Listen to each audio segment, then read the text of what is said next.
Secret d'Histoire est cette semaine consacrée à Beethoven. L'écoutez-vous volontiers ou faites-vous partie de ceux auxquels la cinquième ou l'hymne à la joie donne de l'urticaire? Stéphane Bern, heureusement que Beethoven ne se limite pas qu'aux symphonies. Même si j'avoue les avoir toutes dans mon portable, celles dirigées par Hubert von Karajan. Il y a aussi les sonates, les concertos que j'écoute chez moi. J'adore aussi l'ouverture de Fidelio, son unique opéra.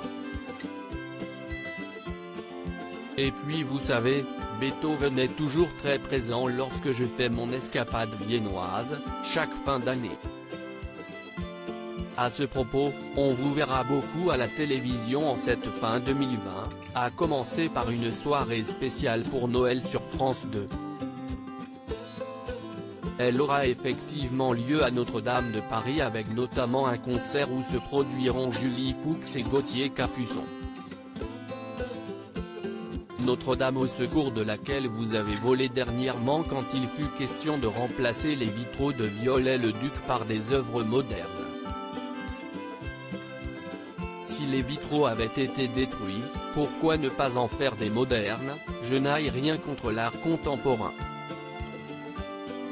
Mais les grisailles sont intactes. Ne confondons pas modernisme et vandalisme. Pourquoi ne pas remplacer aussi la flèche de Notre-Dame par une éolienne? Ce serait tendance, non? Pour la Saint-Sylvestre, vous allez animer sur France 2 Versailles sur son 31, une première pour vous. Quel sera le principe de cette spéciale?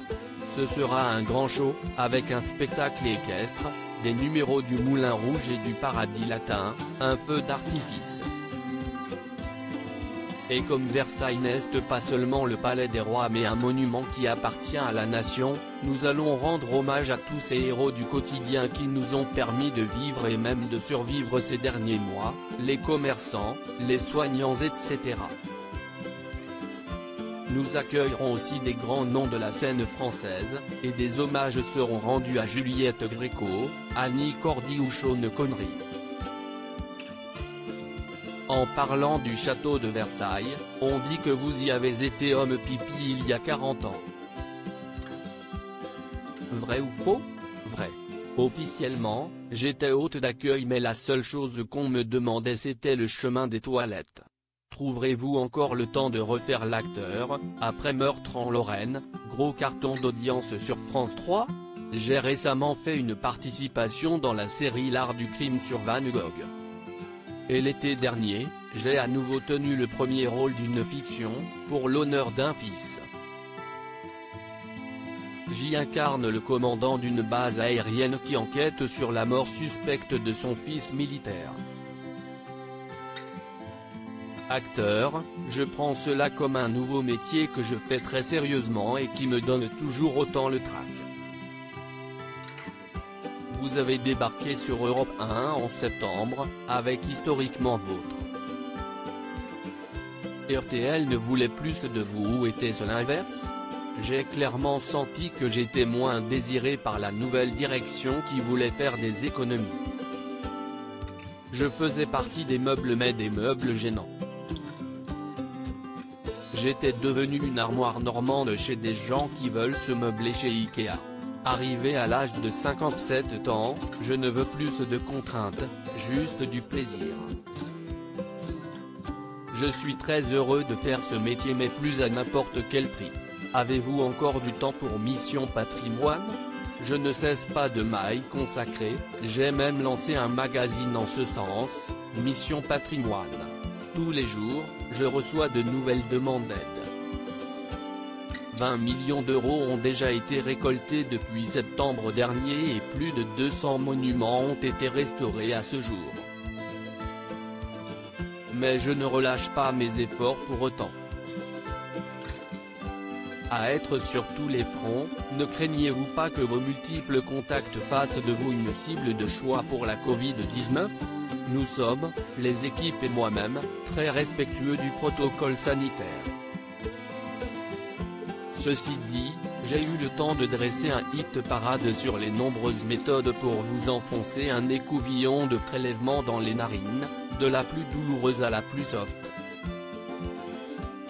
Mais je ne suis pas encore aux 60 tests de Stéphane Plaza. Il rit. Et puis, comme hors travail je ne suis pas un mondain, je ne sors quasiment jamais, les risques sont limités. Si est triste à dire mais le confinement est fait pour moi. À l'arrivée d'un vaccin, vous ferez-vous piquer les yeux fermés ou êtes-vous dubitatif sur le miracle en seringue? Évidemment que je me ferai vacciner. D'autant que, selon la complotiste Kim Glow, une ex-candidate de télé-réalité devenue influenceuse, note de la rédaction, on va nous glisser une nano-puce dans le corps pour nous surveiller. Super, j'aurai la 5G gratuite, ça m'économisera un forfait. Franchement, on entend de ces âneries. En grand spécialiste des têtes couronnées, qu'avez-vous pensé de la série The Crown dont la saison 4 crée la polémique par la violence avec laquelle elle s'en prend à la famille royale britannique? Les auteurs auraient dû préciser plus clairement qu'il s'agissait d'une fiction. Si est truffé de licences artistiques ne visant qu'une meilleure efficacité dramatique. Par exemple, Charles n'a jamais appelé Camilla tous les jours, et durant les 6 ans qui ont suivi son mariage avec Diana, jusqu'à la naissance du prince Harry, il ne lui a plus jamais adressé la parole. La vision de la série est uniquement à charge contre lui et Camilla. Et ne parlons pas de l'épisode où Michael Fagan, l'intrus qui s'était introduit dans la chambre de la reine en juillet 1982, note de la rédaction, demande à Elisabeth de virer Thatcher. Si est risible et si est dommage que le public prenne pour vrai ce qui est pure invention. Après une sinistre année 2020, comment espérez-vous 2021? J'aimerais un retour de la bienveillance et du sens de la communauté. On forme une nation, tout de même, il faudrait en retrouver l'esprit. Regardez en Grande-Bretagne, à chaque coup dur, la population se range derrière la reine. Ceci dit, attention, je ne milite pas pour le couronnement d'Emmanuel Ier et Brigitte Ier. Il rit.